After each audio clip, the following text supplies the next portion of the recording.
Hey man, I saw your text. I'm warning you, please don't do it. I'm not a scary person. I don't care what they think about me. No, trust me, this fandom is not one to mess with. I've seen them cancel people for way less. They even just canceled a dog for stepping on the poster of Jojo's. I've never been scared of any fandom, and I'm definitely not going to start today. You must think I'm scary. Trust me, I'm most definitely not. You ain't fine, but whatever you do, please, just be careful. I'm headed into the devil's territory. No man's land. No man has ever talked about Jojo's and survived. Most YouTubers will avoid this topic or water down their opinion because of fear of the torrential downpour that comes with going against this fandom. But today, I stand tall. Today, I stand valiant. Today, I say no more.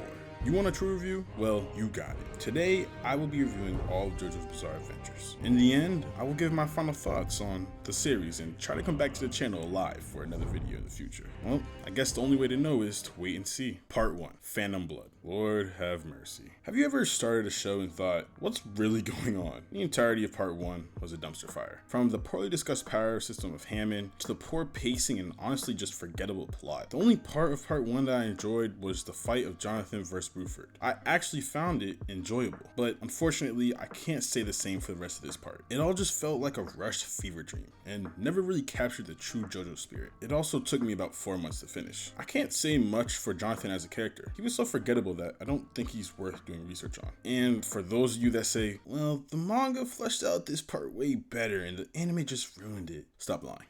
Stop it. Get some help. I read the manga and it was just as bad. 4 out of 10. Please, get me off this part. Part 2, Battle Tendency.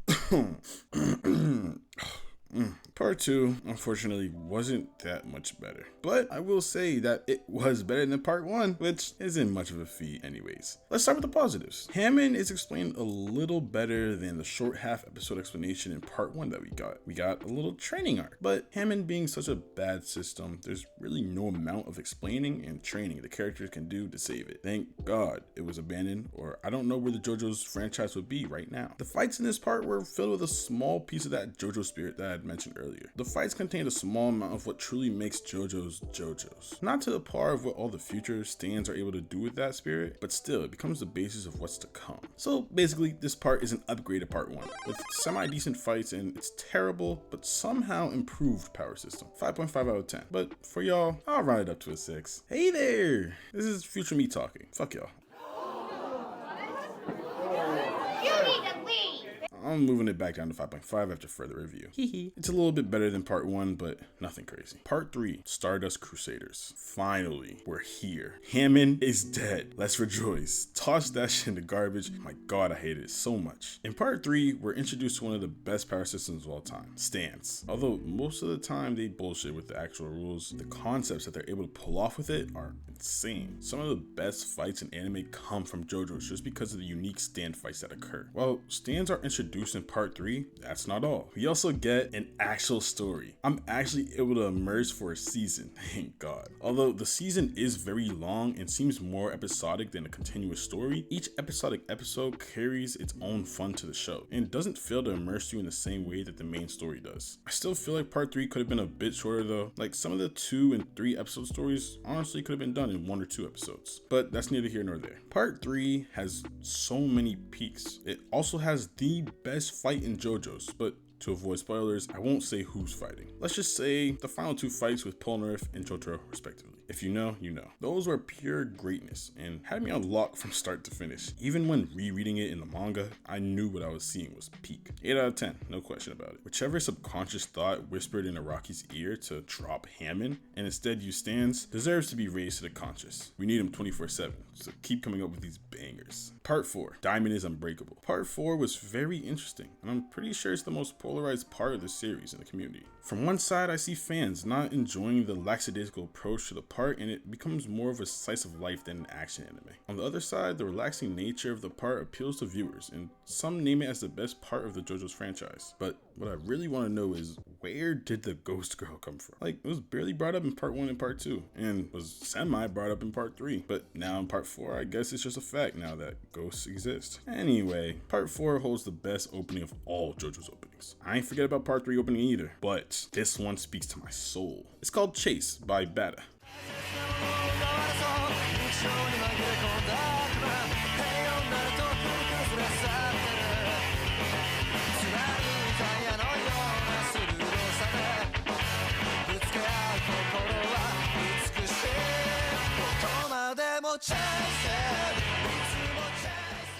An amazing song, honestly. Part 4 also had an amazing main cast. Obviously, you have Josuke, but you also have Koichi, Okuyasu, and the coolest of them all, Rohan. But to me, the real reason that Part 4 was able to capture me the way it did was because of Kira. Part 4 has let me say it again, the greatest JoJo's villain, and might I say, one of the top 5 villains of all anime. I know, that might sound crazy, but I think Kira was a greater antagonist than Dio was. Don't get me wrong, I love Dio, but there's something about Kira. Kira was so calculated, and the story went into so much depth for him. Any fights with his stand were amazing, because it actually made you think about how he pulled it off. It's not just strength and talent. In his case, it's IQ and strategies. Such an amazing character, definitely raised up Part 4's rating. 8.5 out of 10. Not much else to say except applaud. Part 5. Oh, wait.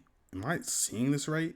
It says that you haven't liked the video and you're not subscribed either. That's weird. If you're enjoying this video, why aren't you liked and subscribed? Go ahead and like and subscribe. I'll wait. Still waiting. We good?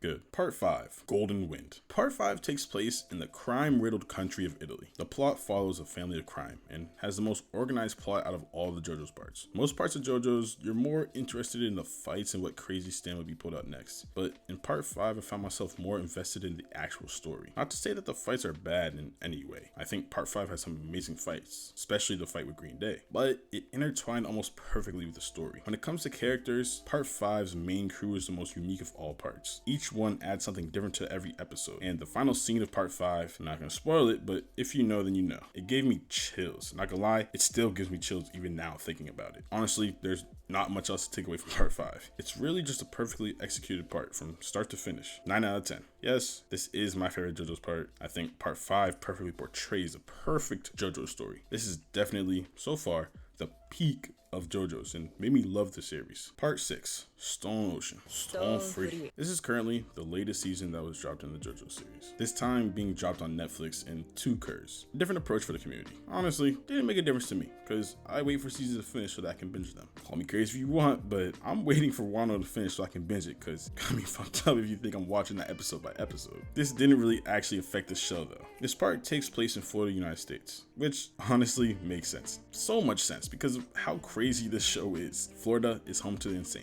Sorry to all my Florida viewers out there. Compared to the last 3 parts, this one was kind of underwhelming to me. I can't say that it wasn't good because I still enjoyed it, and it really made me realize that JoJo's soundtrack is amazing. All of the sound effects are 10 out of 10, perfectly produced.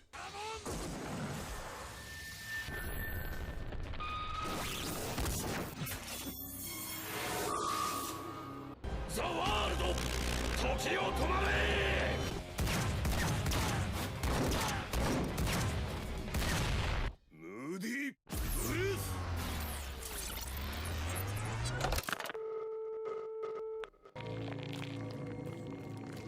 But I didn't really enjoy this part as much as I did the previous parts. Maybe because of how disconnected it felt from the rest of the JoJo's universe. I don't think the plot was strong enough to carry it though. I will say that the fights were up to par with the rest of the series. Honestly, some of them were just genius. Now, let's talk about him, Enrico Pucci, Father Pucci.